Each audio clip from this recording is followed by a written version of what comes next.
Not the Footy Show. The woes of the Broncos continue on. There is no light at the end of the tunnel. The Titans have snuffed it out here tonight at Suncorp. They've beaten the Broncos 30 points to 12. Which is bad news for people like this man. Sir, how does it feel knowing that no one is coming to save you? I'm trying to stay in the present. I've got a 5-year deal here. Yeah, I think I'm the right person to try and bring this group through, but Paul White as CEO thinks otherwise, and then they'll tell me. But it's like you guys, I'm sure you're not looking over your shoulder for your own jobs. I'm not looking over my shoulder. I'm trying to work as hard as I can. I'll get up and go again in the morning. Once again, crisis has brought out the best in us.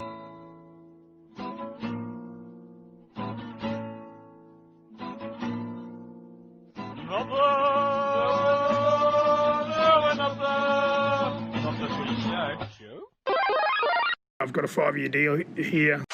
G'day everyone, welcome to episode 218 of Not The Footy Show. I'm Warrick Nicolson and I'm joined once again by the incomparable Mr. Robb Cox. Here we are again, mate. How good is this? This has been every week for the last few. We've actually been somewhat consistent. I was trying to do a very serious introduction there because we have serious things to talk about tonight, mate. And you've come back with how good is it to talk Not The Footy Show every week. I love it. I love it. It's a good hour of your life, isn't it? It's about 4 hours for me, but it's a good hour for you, and that's the important thing. Supercoach Seibold, he's opened the show with a pretty impressive interview. I must admit, I gave the interview, but his answers, they were on point. They were consistent, Cocksmith. I think it's pretty clear that he may, well, I don't know. Am I putting words in his mouth, but I'm saying he's got a 5-year deal? He's got a 5-year deal, mate. Oh, okay, sorry. He does. A 5-year deal, so it's a 5-year plan. It's a multi-year contract. It's even more than a multi-year contract because multi-year, I would say, was like 2 or 3. But what's a 5-year deal? I mean, what's a good word for a 5-year deal? I've got a 5-year deal here. $4 million. Is that all he should have? Why didn't he go for the 5 by 5? I'm very disappointed in old Supercoach Seibold.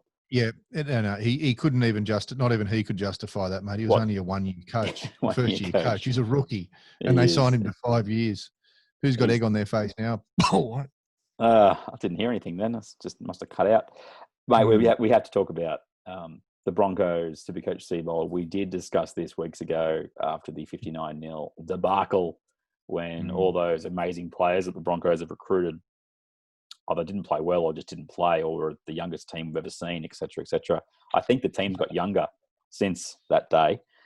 Yep. But we have a resulting situation that is the Broncos 2-0 world beaters at the start of the year. Now they're 0-5 since the resumption, as predicted on Not The Footy Show, just quietly.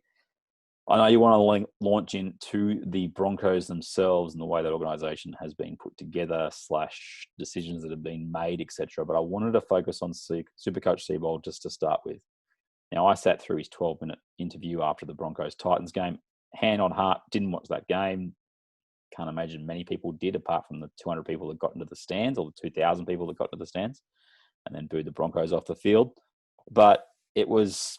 Look, he sounds like he's being fair dinkum in that he's trying to offer something, but he keeps running back to we're beating ourselves, we lost 59-0 and we're beating ourselves. He may not have mentioned that other little bit in there, but I'm just at the point where I'm going, he doesn't sound like he's got a solution. And this is going to lead me to the word or the attribute that he just doesn't have, and that's experience. He may have been an assistant coach in many places and been part of premiership winning teams, but he has, his 3rd year in charge of a NRL team. I mean, he actually admitted in the press conference, it's the first time I've lost 5 games as a head coach. Experience. How do you deal with this? It's a big problem for Supercoach Seibold, and I don't think he can head overseas back to Harvard to find the answer. No, I wonder if he was ever part of any team that had 5 losses on the trot. To be honest, and I'm not being. He mentioned the in the Queensland Cup he's lost 5 in a row apparently before. Okay, pressure is probably a little different, there. But look, like I just kind of alluded to, mate. They signed a rookie coach. with a fairly young roster that has been well documented about their young roster, and no coaching director. This was nearly always going to be a little bit of a debacle to expect, Seibold to come in after 1 year. Look, I saw hiccups in Seibold's. I saw a chink in his armour when he was coaching Souths and they played that final against the Roosters and had absolutely nothing. Yep. They were firing blanks. There wasn't really a game plan to win that game. I mentioned that to you then, and I'm not trying to big note myself. I mean, Seibold's achieved more in league than I ever have or will, but I think what happened is when they signed Seibold, they didn't know everything about him because nobody knew much about him because he'd only coached for 1 year. So to get a 5-year deal worth reportedly $800,000 must have been like winning the lotto for Seibold, and no one can blame him for taking that deal. Same as nobody can blame players like Milford for taking $1 million deals and then playing like $10 players, and that's a quote from I think Tallis might have said it this week, or I shouldn't say that. Someone said it. From the Broncos. Someone allegedly said it. Yep. Greg Dowling said that he hasn't done anything since he signed the $1 million contract per year. Anyway, I don't know if Seibold doesn't have the answers. Clearly, he doesn't have the experience that goes along with possibly having those answers. I think it's a mess. I think Ben Eichen said something on 360 today or yesterday about the list management of the Broncos is disgusting. That was his words. They were his words. Well, that was his word. Disgusting. And when you do grab a fine tooth comb and go through their roster, he's not far off wrong. Is he? To be honest. Well, no. I think he's pretty right. It's not a very balanced side. No, tell me who's the experience in the side. But that's the decision that they made. I'm not saying. Okay, so it doesn't mean that they're poor, and that's the. So there's a difference. Their list management is poor. They've got no experience. Do you have to have experience if you're building? I'm playing devil's advocate here. It's important that I say that before it sounds like I'm pro Brisbane. But you get to the end of a period, and look, they accelerated the end of Wayne Bennett, and look, Benny's come out and given an educated opinion on the Broncos just today after last week saying I don't want to give an educated opinion. So I do feel for that 7 journalists last week who asked that question because he's delivered in about 7,000 barrels tonight. But essentially, he has listed all the rep players that are currently on the Broncos roster. And I know what you're saying around, experience, and that's what Eichen's alluding to, and why do you let Josh Maguire go and Matt Gillette retires? Well, Matt Gillette retired. I mean, they probably didn't anticipate him not to be there at the moment. And you throw him into their real issue spot, which is edge back row, where that has just exposed Croft and Milford massively on the edges. And they're going with the youth policy. And the problem that Seibold's got is that the team he coached at South in 2018, that wasn't a youth policy team. That was a veteran side. Well, that's right. And we go back to the experience thing. Yeah. They virtually coached themselves.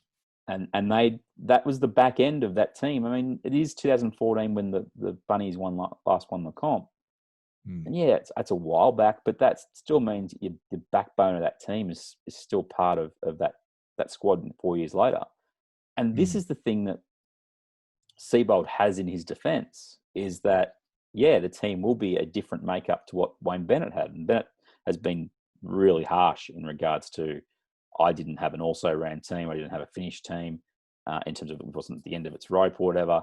And the decisions that were made, which Seibold would have had some input into in this last, obviously, 18 months.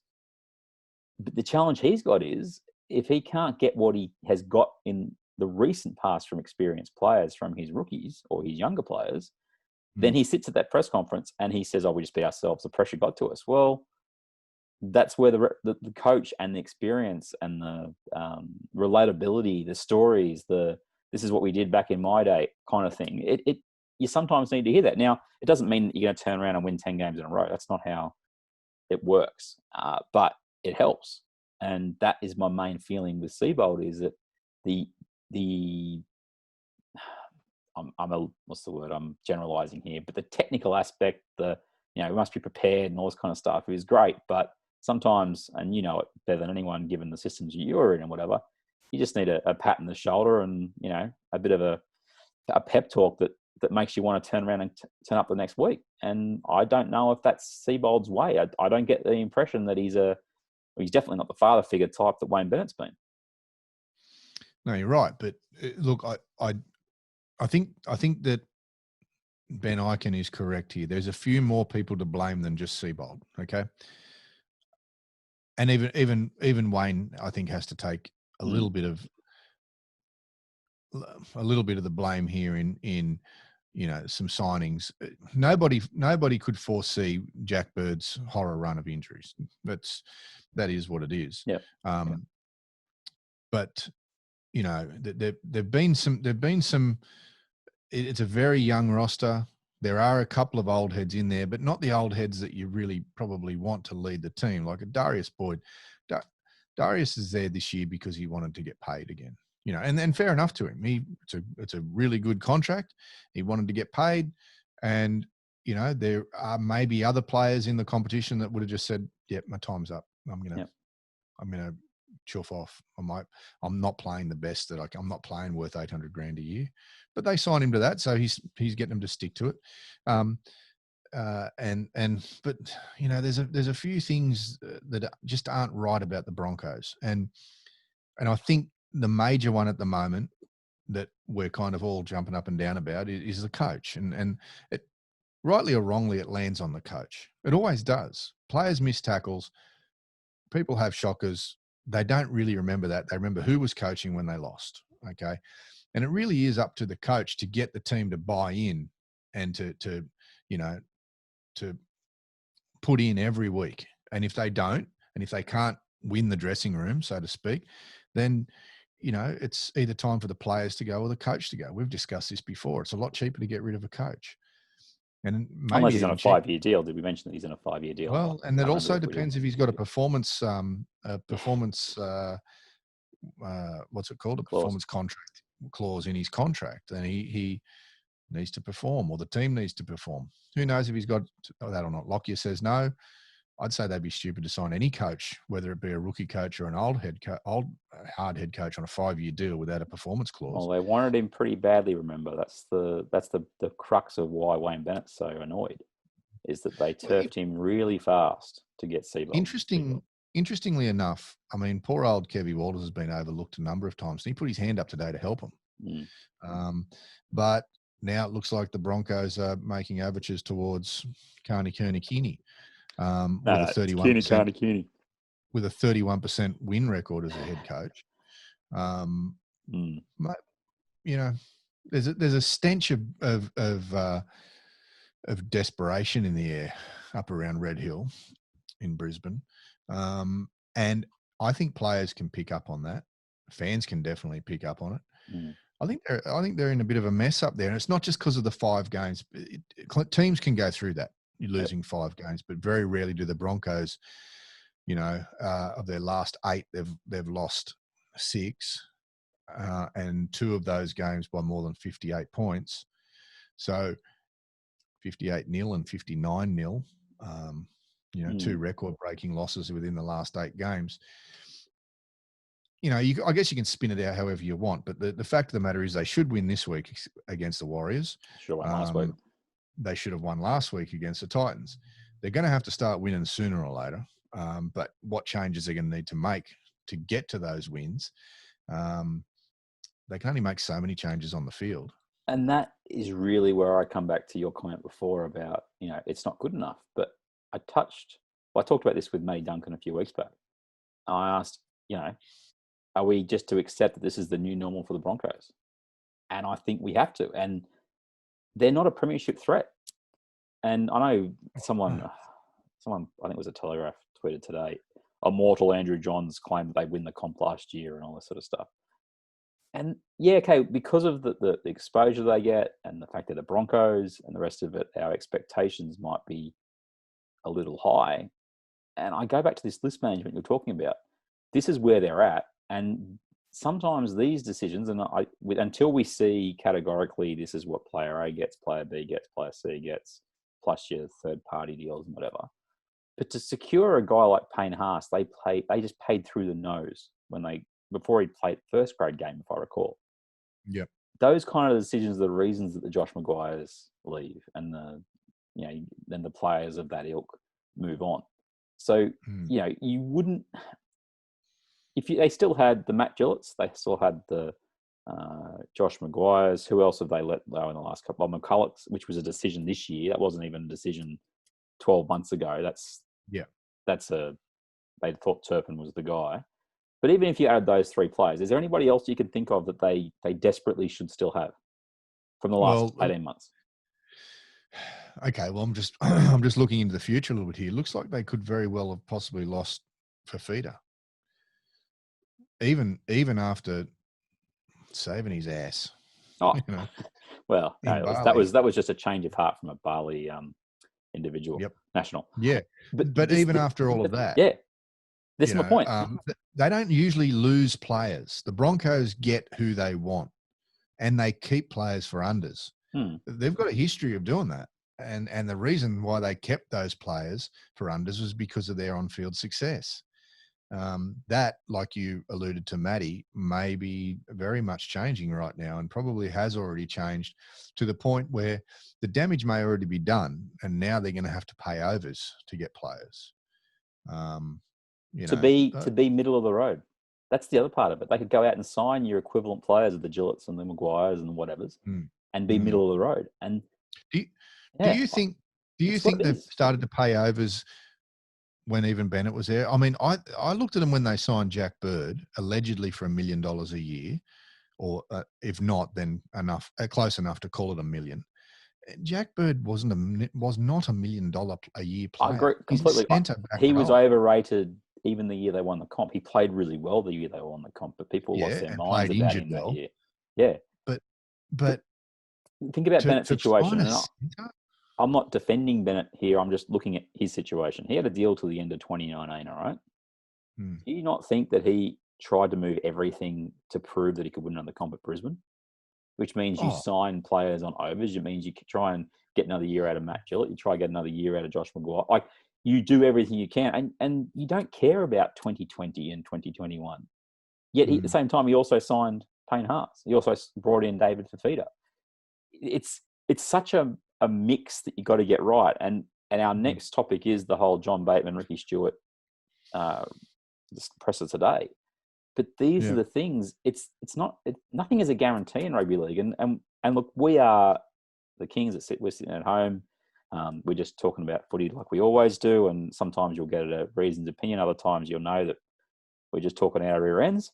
But when you take it to the next level, which is your NRL 360s and the footy shows and the like, well, they're paid to give an opinion. And the biggest problem that I have with the way that they do give their opinion is it's dealing in absolutes. It's like, well, if they'd done this, they would have won the comp. No, they wouldn't have. Well, you never know. You never know, do you? It's garbage. So but again, Ben Ikin can be sitting there. Sorry, just 2 seconds. Ben Ikin can be sitting there and saying their list management's poor. But can he honestly, hand on heart, say that if he'd been in charge of the Broncos in 2018 when Wayne Bennett was still there, he wouldn't have greenlit the decisions that were made then? No, of course he can't. And look, he's in a different situation. But even if he wasn't related by marriage to Wayne Bennett, then I think you give the head coach all the rope that he needs. And especially when he's Wayne Bennett, with a track record like Wayne Bennett. He's been to a grand final 3 years earlier. Yeah, exactly. And he's won competitions kind of nearly everywhere he's been. Yeah, sorry, as you were saying before. No, mate, look, I think with the Broncos, I just think, and we should give Matty Duncan the right of reply in the next couple of weeks on this, because we know he's a mad Broncos man. But I think it's going to be a few years before they get out of this. And the reason why I say that is because of these big signings that they're lining up. These $1 million players, the Milfords, the Payne Haas, the Tavita Pangais, the Fafitas. If they get all their men on $1 million a year, they can't possibly win a competition. When you do the math, okay? Let's just say Brodie Croft has a great end of year. Let's just say he kills it, but they're not really winning games, but he's the star of the show. What's he going to want? He's going to want an upgrade. What's he on now? Who knows? 300? Maybe. He's going to want an upgrade because he'll have other clubs sniffing around. So if they get all of their men, how many blokes can you sign for $1 million a year before you hit that terminal velocity where you go, well, now we can only give all these other poor buggers 200 grand a year, or 100 grand a year. Geez, we need some 100 granders. And especially if you're giving it to them before they've really, and I'm not even proven's not the right word, but they've just played a lot of football because you're doing it all on potential. So there's a reason that Tavita Pangai Jr. got the money he got. And I've seen things that he does, and I go, that kid's a great player. But he's also spent half his career on the sideline because of suspension. Yeah. 100%. And you're like, if they're paying that money, and we'll get off the Broncos in a sec, people. But Seibold admitted in the press conference, I just got to give him some game time to get his match fitness up. That's why I'm playing for 80. Well, how many mistakes is he copping in as a result of that? And how many that's his decision. And I haven't got a problem with him making that decision. The problem that Seibold's got is all these decisions that he's made, particularly in this last 5 weeks post-COVID thing, they're amplified because they're the Broncos. Yeah. And he has to live with that. He has to live with that pressure. And right at the end of the press conference, and I think I'll include it at the end of this segment, but he pretty much got asked, what would you do if you got called into the boardroom and had to try and defend your job? And initially he answered it the right way. He said, well, I don't think that's going to happen. But the way that Seibold talks in a press conference, and he might talk in general, but he keeps going and going and going and finds a reason and finds this and finds that. He analyzes everything within his brain. And do you know what he did at the end of that response to that question that he wasn't going to answer? He went back to the boardroom. He answered it and said, this is what I do. And I'm just like, mate, you got to shut up. Just like we do on the segment because it's gone too long. You fight for your job here, Seibs. If the board call you in and say, why should we keep you here? Will you fight? Do you think you're the man for it? Well, I don't think that, I don't think that would be the case with regards to them calling me in. If they make the decision that they don't think I'm the right person, I don't think, they'll be asking me for my opinion. Look, at the end of the day, I signed a long-term deal here. The last 5 weeks have been super challenging. But, I think my first 2 years as a coach, I was able to get sides to the playoffs. Last year we bowed out with a really poor performance in the playoff. After 7 rounds last year, we had won 2 games as well at this time last year, and we were able to make the playoffs.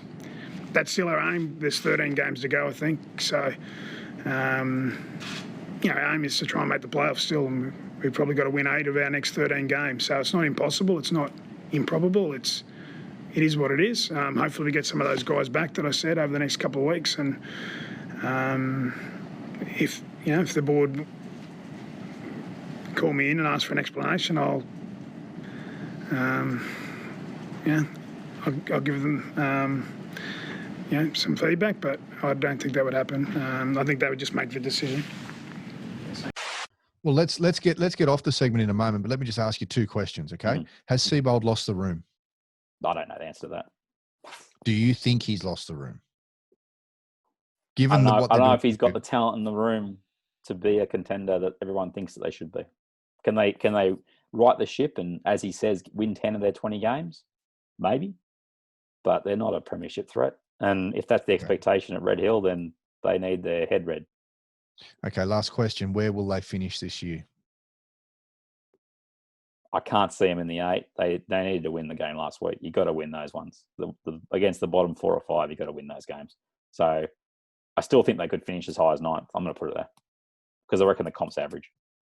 You're doing a big bum covering there, mate. You're covering your butt. I just said they wouldn't make the 8. What? They're going to finish in the bottom 4. Okay. They're going to finish in the bottom 4. There's no, after what I've seen, they can't win any more than 4 or 5 games at the most this year from here on. They've got so many $1 million players, mate. They could be anything. I know they do. But we will watch this space, particularly in regards to Fifita, who will get a lot of money from someone. Yeah. It's a huge decision for David Fifita. He'll be definitely tempted to go to the Titans. I've got no doubt about that, especially with the current situation and position of the Broncos. Speaking of someone who will get a lot of money, we will talk about John Bateman's. He's been released as of the end of this year by the Raiders. We'll talk about that and Ricky Stuart's fantastic press conference here on episode 218 of Not The Footy Show. Not The Footy Show. It was always going to happen. I'm proud of the club that they put a timeline on it. We're sick of waiting. We knew what was going to happen, so we were sick of waiting. And to Don's credit, he put a time frame on his manager and got what we knew was coming. It's really disappointing. John's he's a real big part of the squad, and he's a world-class player. So to lose him is really disappoints me because we here at the club work so hard to build a strong roster, and then you're getting players pulled out of it the way John has really disappointed me. Disappointed me with the way the game allows it. I feel as though that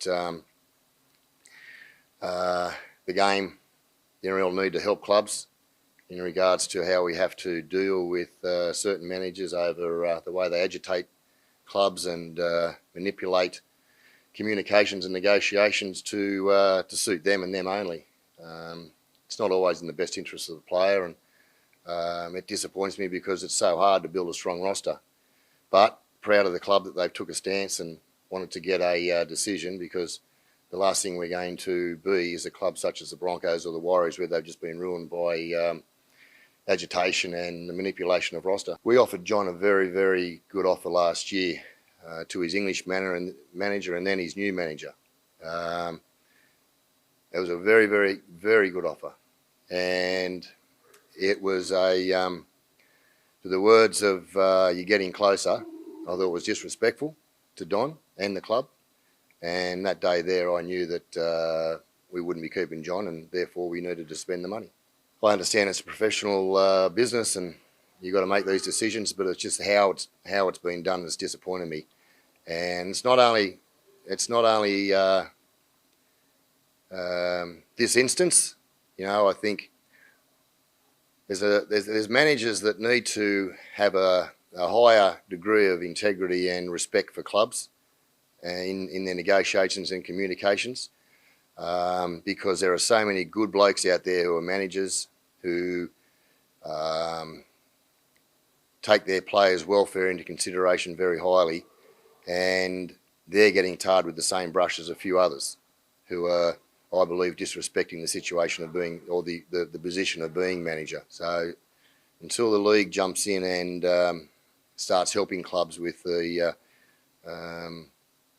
rot that happens in communications and manipulation of rosters, we've got our hands tied behind our back, basically.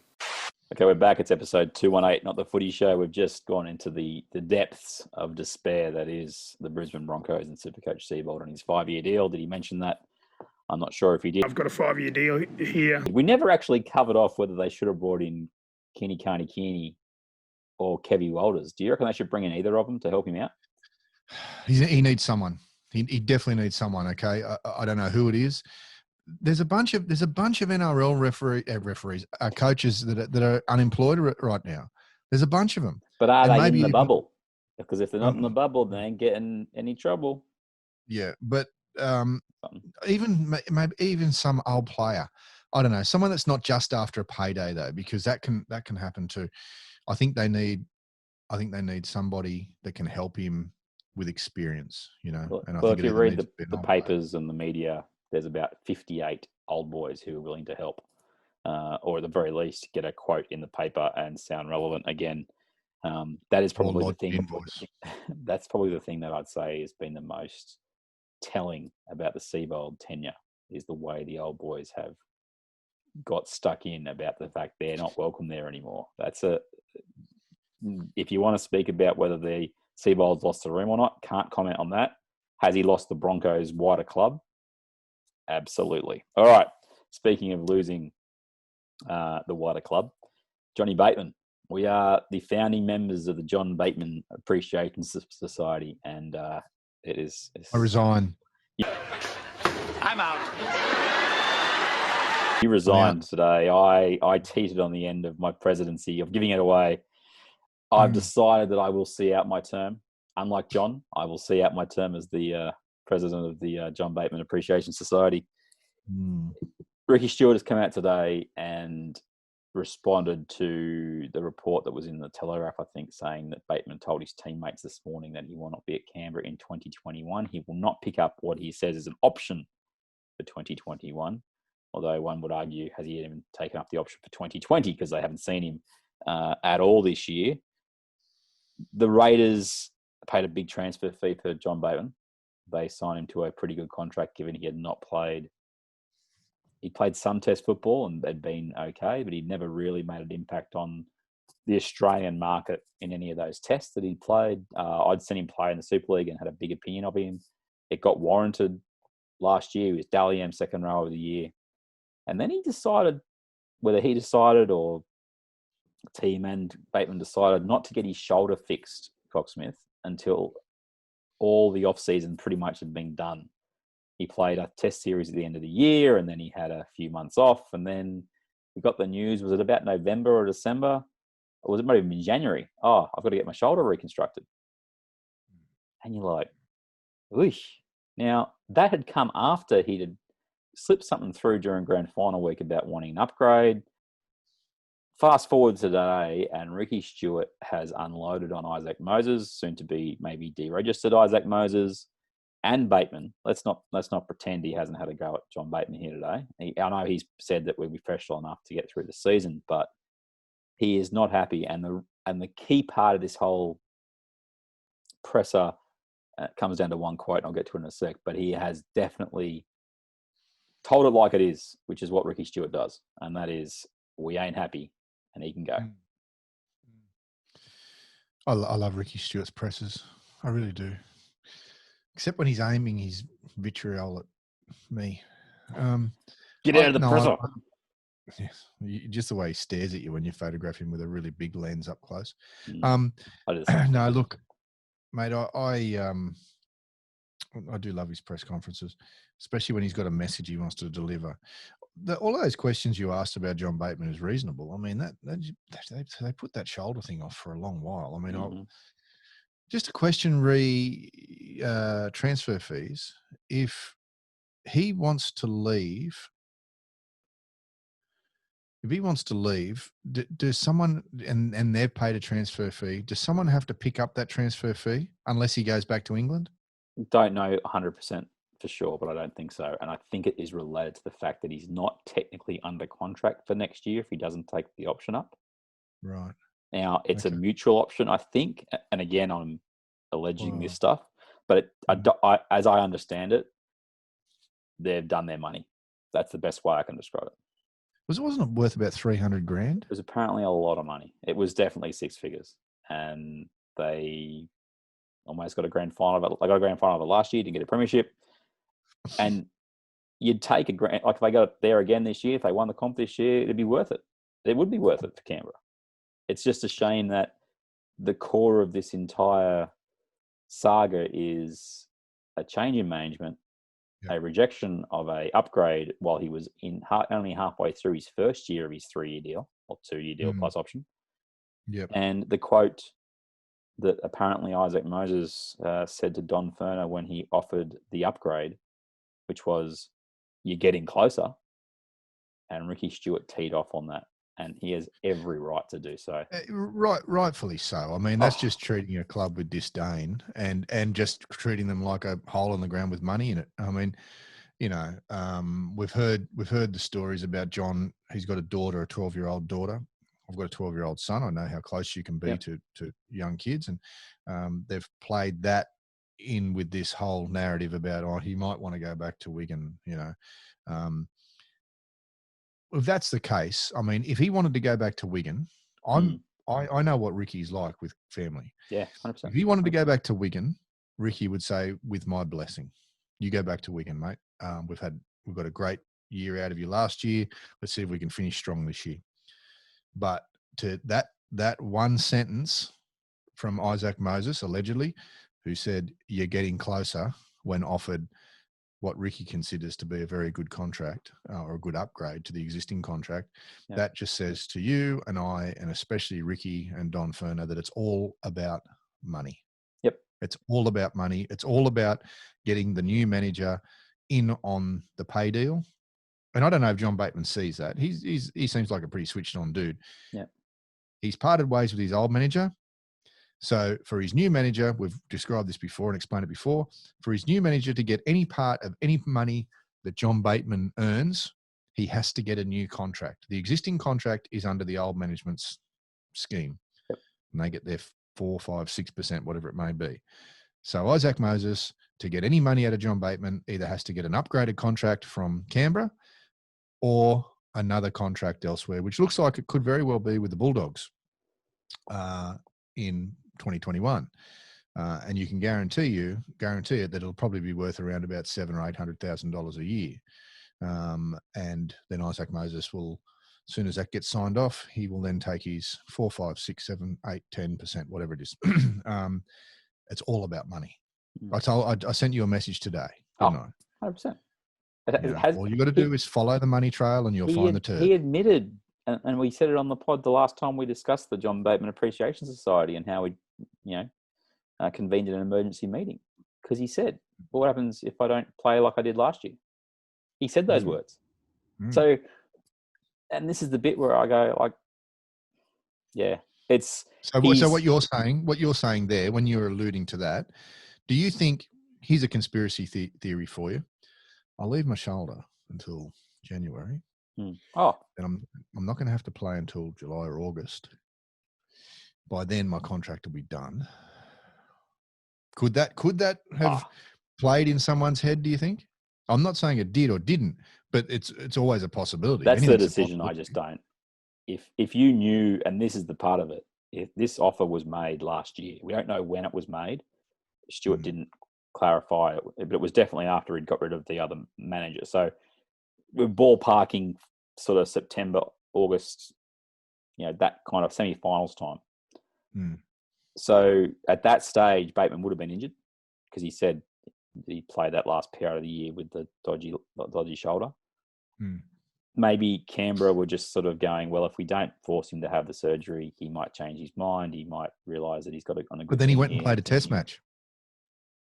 He played a test match after it didn't happen that was a disappointing thing. But I will say this, as the president of the JBAS, if he can come back on the field in the next month or so, whenever it's supposed to be, and he can help Canberra right this rickety ship, whatever they've got going at the moment. It's the longboat's in all sorts of danger and trouble. Well, they have replaced the right centre, Orman. I just noticed today. Then I will be only disappointed that he's leaving. I won't be bitter that he's leaving. And that comes back down onto John Bateman's shoulders, ironically enough. As a former member of the JBAS, I don't think Canberra are in all that big a problem, mate, to be honest with you. Look, they lost by 1 point in a golden point match to the team that are leading the competition. They don't look as great as they did a couple of weeks ago on the ladder, but they're going to be in the 8. They're going to be in the 4, I believe, in the top 4. I don't think there's a whole lot wrong with them at the moment. And, as a footnote to all of this, I think Corey Horsburgh is a living legend. How much passion does that bloke play with? How much passion does he play with every single week? Maybe not next week, but every week. 16 weeks, but yes. 4 or 5 weeks. Yeah. Unfortunately. Were you at the game? Yeah, I was. Yeah. Okay. Did he get booed? Can you? I don't want to say it revealed, but no, he did. What happened? He got booed.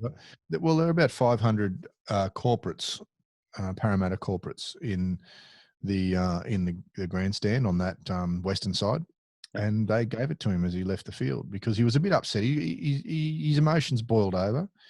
The ranger got upset, and that's what redheaded people do. I've told you before.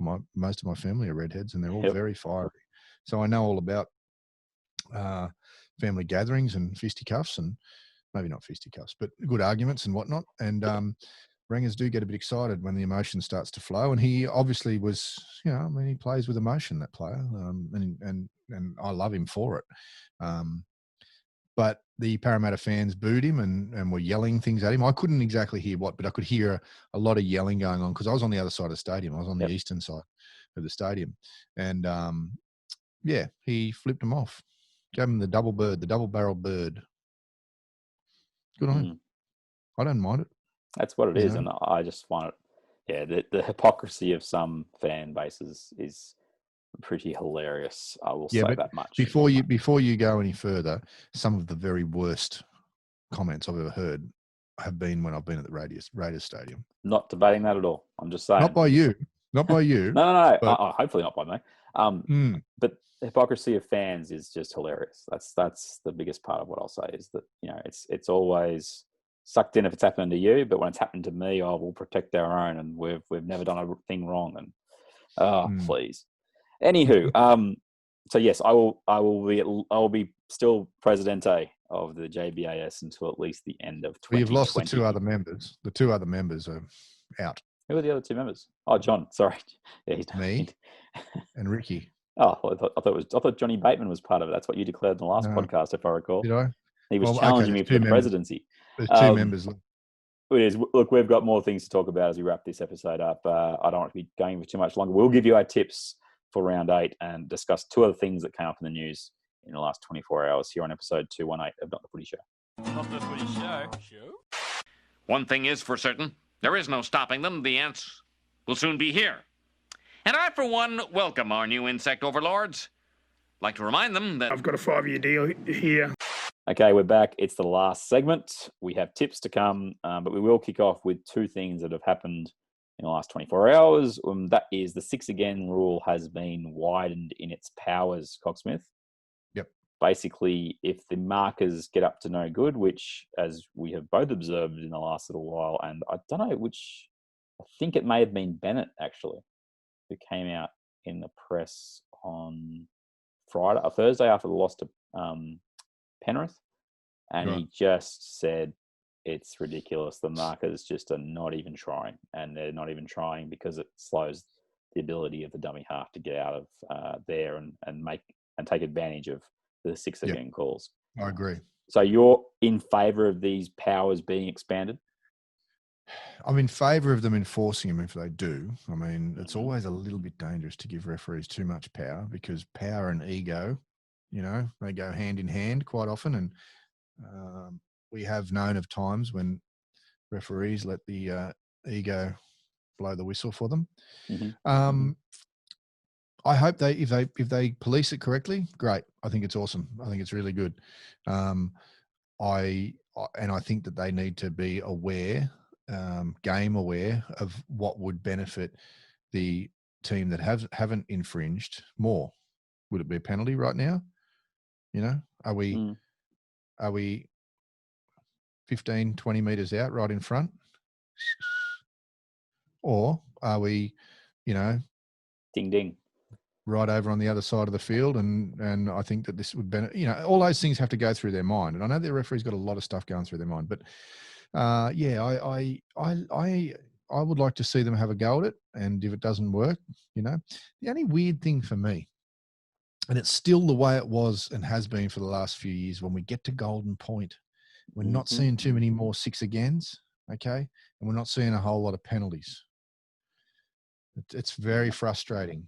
It's very frustrating because the teams that are defending usually are the ones that will break the rules on purpose. Professional fouls is what it's called, and to either hamper a drop goal or to diffuse an attack or something like that. So we're still seeing that, and I love it when the referees put them on the line and blow a penalty, or we'll go the 6 Again in extra time. But yeah, give them. I say give it to them to try. I mean, we're not at the pointy end of the season yet. Hopefully, we get all this ironed out and not too many teams lose because of what might be or might not be a bad decision that their seasons are hinging on. But hey, I like it. I think give them a go. I do like what the referees have been doing mostly to date with that 6 to go. I think it actually adds to the game. It's doesn't give the opposition a chance to argue. It makes the game faster. And I think the fans, from the most of the ones that I've heard about anyway, they're liking the 6 to go rule. So what are your thoughts? Got two things to say. One's a reaction and one is hopefully a proactive thought.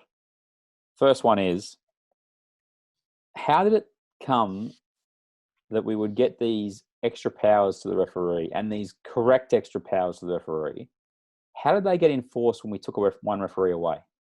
That's what I can't understand. We've added more things on the shoulders of one referee than we ever have, yet we took one away when we had the chance to make all these decisions in the last 10 years when we've had 2 referees. That's the thing that's part of this thing that I just don't understand.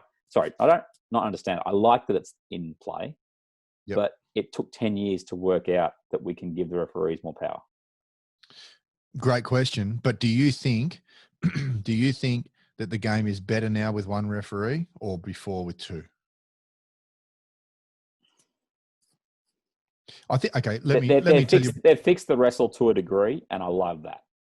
Yep. I said this on the ones we did, the evaluation and the analysis. These rules with 2 referees would have been just as effective, I believe, if they'd had the ability to enforce them like they have. I always think to myself, the biggest problem with the 2 referee system was, I always think that they're looking at the game differently. Okay.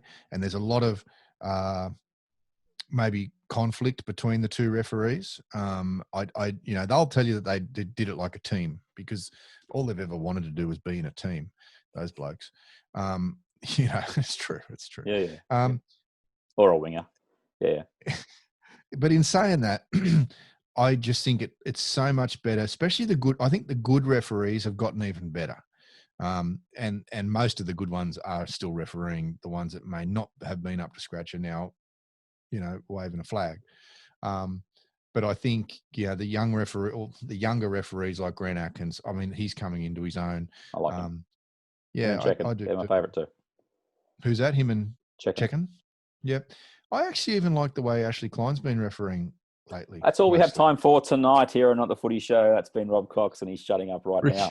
Ricky loves Ashley Klein. Oh, I can't stand him. Anyway, but to go back to you made an interesting comment. You said the team thing. I actually think that's where the 2 referee system let itself down. I always picked up that they were always, oh, you do it. No, you make the next, you do the next step. Oh, you do this, you do this, you do this. A little bit of that. It was never one bloke just took control, or one lady took control and went, this is how we're going to referee this game. Are you with me? Let's go and do it. I never got that impression. Especially in grand finals where they'd pick the 2 best referees, Sorry, my arm. That's a sight gag. The 2 best referees were together. Yep. The 2 best referees were together, and who was the boss? They're both senior referees, so it was always a little bit of not a power struggle. I mean, you never saw them arguing on the field, but there was always that underlying, I thought, tension over who was the lead referee. I would have thought it would just be good to keep the same. If they're going to be teams, give them the same 4 every week and live and die by your performances. And that's why going to one referee and saying, here's all those things you can decide, I think has been good. I'm 100% with you. Yep. Their ability to monitor the last 10 minutes of a close game is a lot poorer than it should be. But it's always been like that too. It's always been like that. And this is where this decision to use the markers worries me, because that is traditionally the hardest thing. It's the last thing they're thinking of, which has been clear as day the last 7 weeks, the last 5 weeks, which is that coaches have gone, what's the one thing they're going to miss? Markers. And they've worked it out. And this is where I go, I don't long for the days of 2 referees. I'm not saying that. I just think if you'd had 2 referees and they had the same power in their pocket that they do now, 2 might have been good. I know. The proactive element. Yep. But I'll tell you what, it is smart, isn't it, by the coaches to kind of probably give the message to the players that, listen, if you don't have to be square, you don't have to touch them. And this is the point. They don't actually have to do anything. They'll stop a dummy half from running if they're not square. And the dummy half won't run if they're not square. So Not too many dummy halves are running into unsquare markers at the moment because they're probably afraid to not afraid, but apprehensive about coming out and running into two front rowers who aren't square. So, even though the markers aren't really impeding anything directly, passively they are because of their appearance, of their presence of being side by side rather than front to back. So pretty smart coaching. Most coaches are pretty smart at getting things like that done. But hopefully I'll we'll flip see. this to you. Would you prefer unsquare markers or wrestle? As the prevailing thing you allow. Unsquare markers. Same here. Going to the proactive part of this, we have 2 touch judges. Please let them police the 10. And I mean police the 10. I mean, if the guy is offside, I don't care what you got to do. Throw something on the referee in the head, chuck an orange at his head. You've got to make yourself heard. Because if that doesn't happen, if the referee is looking at wrestle in the ruck, if he's looking at who's playing the ball correctly, Andrew Fafita, not doing that. If they're looking at markers going not square at the play the ball, the thing that's now going to drop away is going to be the 10 and the enforcement of the 10. So touch judges, you actually have a role, and I really hope that the Landys and Project Apollo, whoever's doing these decisions, has really looked at this hard, because they've got to be vocal and demanding that penalties be called. And this is the danger the NRL has. We know that they made their big stand 2 or 3 years ago with penalties. It's going to happen. Now you've taken away what the coaching fraternities worked out is the wiggle room. If you've taken that away, there's going to be a lot of penalties /6 again. They're going to be more than there's been in this weekend of rugby league. Yep. You have to stand firm. And the way you do that, on my view, is you make those touchies useful. You really do. Instead of just worrying about whether a guy went out or not, or whether it should be referred upstairs for a try, empower them and just say, no, it's on the touchy. They made the call, and live with that, rather than it's being that poor one referee who ends up looking at the thing he's given away 15 6 agains and 20 penalties. The easiest way is to have them, at the moment we can hear nearly everything the referee says. He might be down in volume a little bit, but have the touchies on as well. Have the touchies up in the mix, and so we can hear them. If they're yelling, he's offside, then the referee should be taking notice of him and blowing a penalty without even looking. He just told me these were offside. Great. So, and there's then the 2 they things. Can drive it. Yep. Okay. We have to get to one other thing in terms of news, and that is Bulldog Richie. Yep. He's thrown out another idea. It wasn't connected to the Bulldogs, but it still could be, and their war chest. Origin 1 in Auckland. That is the thing that he has reported this evening. It's Tuesday night, the 30th of June. He's saying that Auckland is firming as an option to take the game international. Not really, but yeah. Origin 1 in Auckland. What do you think about that, Cocksmith? Where was it meant to be? Melbourne? Adelaide, wasn't it? Adelaide. It was Adelaide this year. I think it was Adelaide game 1. Could be mistaken, but I think it was. Why can't it because still be if they haven't relaxed their COVID crowd numbers by November. Okay. Yep. Yeah, well, I guess you could take it to Auckland, but the history of Origin is it shouldn't have anything to do with any other country other than Australia. Like often we hear that coaches will say to you that the public has no business in seeing what's going on in the dressing room. I don't think Kiwis have any business about taking one of our games. I mean, it doesn't mean anything to them. There's no Kiwis playing, right? So why not play it?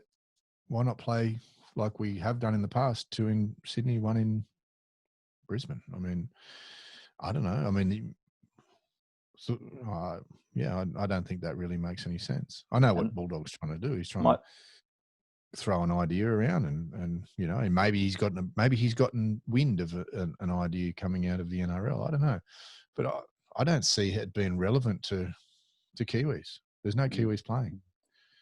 In all of this is the thing that I don't understand, which is if we're playing Origin 4th, 11th, 18th, or whatever the dates are in November, there's got to be Pacific tests. on those nights or those weekends. We have to be playing some. So that means that it should be test matches happening in New Zealand anyway. They should be the top ticket in New Zealand. Yeah, you'd think so. If they're going to go ahead and have international. And we haven't even discussed about this hybrid thing that they brought up again last week, and I don't want to give it any airtime.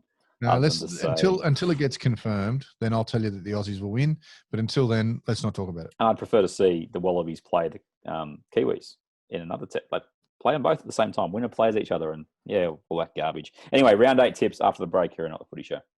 Not The Footy Show. I've said it before and I'll say it again. Democracy simply doesn't work. I've got a 5-year deal here. Okay, episode 218. Tip time. 5 from 8 from both of us last week, mate. I know. We got let down by a few teams. And we both said the Sharkies were a show against Manly, and yeah, they let us down, and there was one other. Our conviction. The other game was Newcastle getting upset by the Cowboys. Whoa, that was a shock. That's right. I'll tell you what, though, just quickly, the Dragons didn't put on too bad a show against the Roosters. I must admit, maybe the Roosters didn't take them as seriously as they would have if it was a Parramatta. But the Dragons, that was probably the Dragons' best game this year. Completely agree. That you were very good, and you got beaten by the best team in the comp, and not easily. They were just better, and they're good. I didn't mind what I saw. I still, the biggest takeaway from that game, Ben Hunt at 7, Adam Clune just doesn't offer enough. He just doesn't. You can argue Ben Hunt. At the very least, he will stand there and take a whack. I don't think Ben's interested in that yet. Not interested at the moment. Anyway, let's move on. Let's move on. Storm Roosters Thursday night. Roosters. Yes. 2 ACLs, unfortunately, for the Roosters. Sam Verrills and Victor Radley. Yeah. That's just never good to see at the best time. But their bench doesn't look like it once was, that's for sure. Who's coming in? Nat Butcher? Nat Butcher will go to lock. And Orbison will just play that utility role off the bench. Isaac Liu is also out, but they do get Tedesco back. That helps. And the Munster is out for the Storm, so they have no chance realistically because they are Munster, and as I said last week, Cam Smith every 2 weeks, and he played pretty well last week, Cam Smith. So Roosters easily. Raiders Dragons. I mean, who would have thought we'd get to round 8? The Raiders are playing that game. The Raiders are playing the Dragons, and I still have not been fed. Yeah, I'm going to that game. You're missing the question. There's no restaurants open yet, mate. Okay, just wait for something to open and we'll go. Did you hear that, people? He said no restaurants are open yet. Are there? Wow. Are there any open? My local Chinese is open. I'll take you down there. Do you want a Chinese feed? No. I'm looking forward to a big steak. Take you big steak. China. I'll take you to China. Raiders and Dragons, mate. Raiders. Yes. China. I thought you actually might have given the Dragons some hope because, I mean, the week before you played the Roosters, you told me they were back. You said they were top 8 bound. You said the premiership is theirs for the taking, and then you've gone off. No, not in Canberra. Not in Canberra on a Friday evening, with I believe actual fans and not having to play at Campbelltown. That's right. At home games. Only 5,000 though. Curtis Scott dropped to the bench, mate. It had to happen, I guess.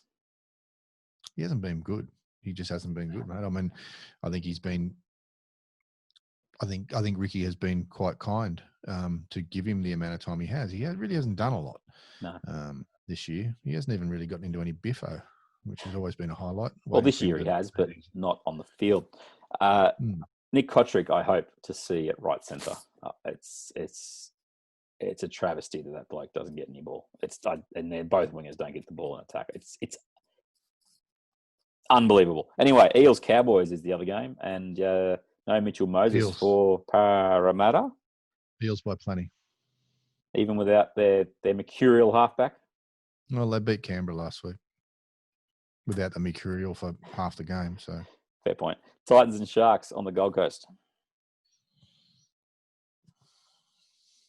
Titans. Whoa! I'd written Sharks, and he's blown me away. I didn't see the game, so that doesn't help. Neither did I. All reports are that they didn't play too badly, the old Titans. Yeah. I know the Sharks won last week too, but I just don't have much faith in the Sharks, and I don't have much faith in the Titans either. Could be a draw. No, I'm going to go Titans. I'll go Sharkies. I don't often say that, do I? I'm going to go Titans. You know. I think I've heard those words uttered for about the 3 years we've been doing this podcast together. Tigers and Warriors and Broncos is the next game. Actually, this game I've seen advertised as in you can go to the game even if you're not a member.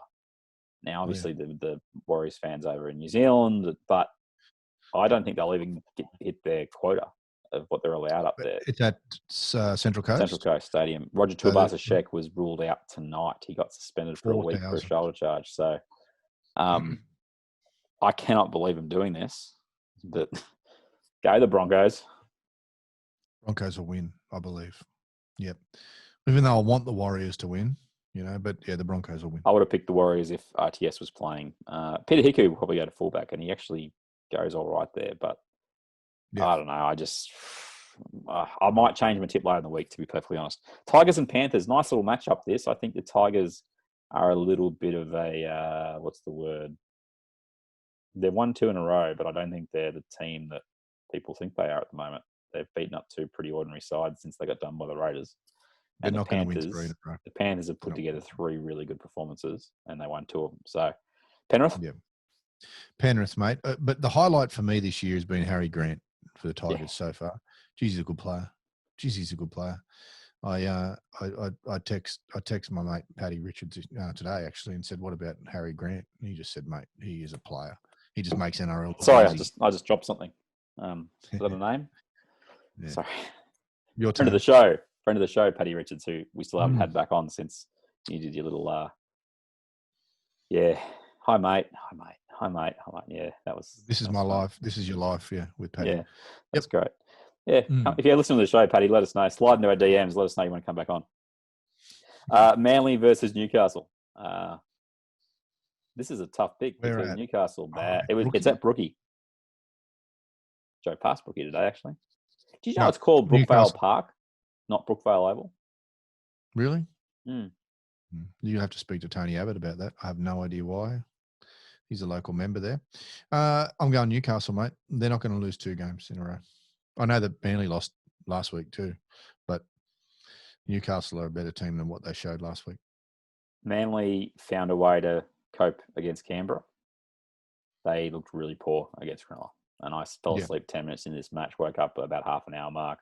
I know they put some points on at the end, but Cronulla weren't great and they manhandled Manly. And that's not good for Manly, given that's not how that they're built.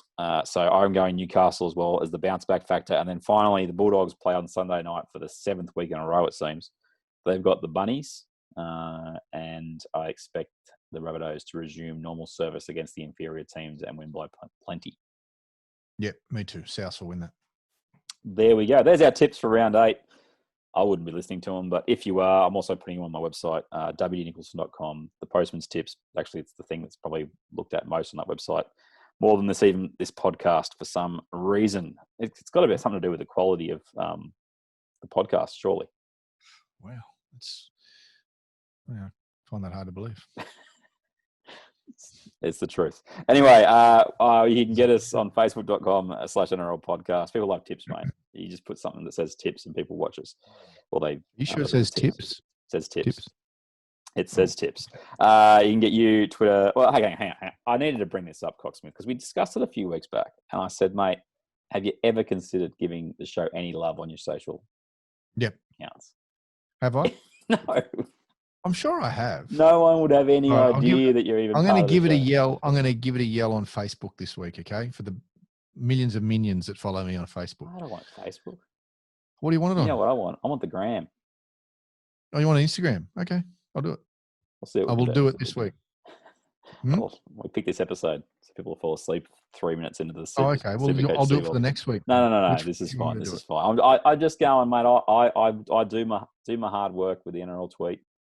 And on Facebook and a few other places. And we're doing pretty well at the moment, which is, we've got a lot to do with the fact we're doing regular podcasts. Have we got any sponsors yet? Is there any money? I actually had a thought. I was watching, TV was on last night. I was going in between my room and the kitchen, and Menulog debuted the Snoop Dogg advertisement. Have you seen that yet? The dog. It is amazing. He has written a rap for Menulog. Then they've gone and they've filmed it. So everything that he's referred to in the wrap is now part of the. It's quite frankly brilliant. Great. I haven't used Menulog since I've seen it, but it is brilliant. And Menulog, we are the perfect kind of thing because people listen to us on a commute. They come home. Okay. And they think Deliveroo, Menulog, Uber, Eats. What else is there? Anything else? No. There's not one. Didn't Mitchell Moses work for Deliveroo? He did. Give him a call and see if he can get us a He might actually. He won't be able to use the bike though because he's got a calf injury. So he'd probably be delivering it. I'll have to get a hand pedal bike. One of those hand pedal ones. Menulog, if you're interested, or any of those other places, we are the perfect kind of vehicle for this. Perfect. People come home. They're about to have their dinner. They listen to the podcast. They hear a bit of Snoop Dogg. I mean, it's show me the money. Show us something. And that's been episode 218. I've been Warrick Nicolson. That's been Robb Cox. We are going to hopefully catch up again. I sense that in my future there could be a dinner. What, a Menulog dinner or a Deliveroo? I was thinking I should come down to Canberra with you, but I probably can't get in. Are you a member? I'm a Canberra member. Well, why don't you ring up tomorrow and see if you can get in? Ring up tomorrow and say, I'm a member, I'm coming. Interesting. Go on. My nephew will kill me, but interesting. Why? Bring him along. You want to go? No, you got to go to school at 6 o'clock game, mate. I'm leaving early though. What time are you leaving? Game starts at 6, was I? And I need to be there at 4:30. So what time are you leaving your place? Lunchtime? 2:30, 2 o'clock, 2:30. Early? Yeah, okay. Well, I'm leaving late then. I'll be just out of bed. All good. All right, that's been episode 2, and I may be in Canberra on Friday night. Who knows? But we look forward to bringing you this show. I know we just enjoy talking footy together, and as a result, we record this thing. If you're not watching the YouTube version yet, I do encourage you to check it out. We actually add some life in our faces. Well, I add some life in my face. Cocksmith just makes love to his microphone the entire episode, like that. And you might actually enjoy some of what we put out on there. And I will release, I do promise, this week, Brisbane's second team. The name, the region name, the reasons behind it, that video will hit W. Nicolson on YouTube this week. All right, mate. We will speak to you next time. Speak to everyone next time. Hopefully see you on Friday. Hey. Maybe. Sutton's Forest Macca's, that does not count as the meal. Just to be clear. No, Ben, you know. This is the dinner. The soup counts. Soup's not a meal. You were supposed to buy me a meal. I'm not stopping you from eating. Go ahead and eat. Get anything you want. But I don't want anything but soup. Then that's the meal. But I had the hot dog. I didn't tell you to have a hot dog. Who told you to have a hot dog? Hey, I give you a brand new Armani suit, and you won't even buy me a meal. All right, fine. Get the soup. Soup is not a meal. No worries, mate. All right. Speak to you later, mate. Send us out. Catch you later. Pep's there. Not the Footy Show. Beautiful. All right. How much We're was going to that? cut it there. Oh, it was just over an hour. But there was 11 minutes. There was 11 minutes of talking first. Yeah, but ugh. What do you want me to do? I can't help it. I didn't even ask you my three things about Brisbane. What do you want? Do you want me to record that? No. It was the three. Would Fafita make a difference? Does the draw make a difference, or will Supercoach Seibold make a difference? None of the above. Not the Footy Show. It's people's escape. It's people's relaxation, and we need to do everything in order to continue that great tradition. I've got a 5-year deal here. Not the Footy Show. Pepsi.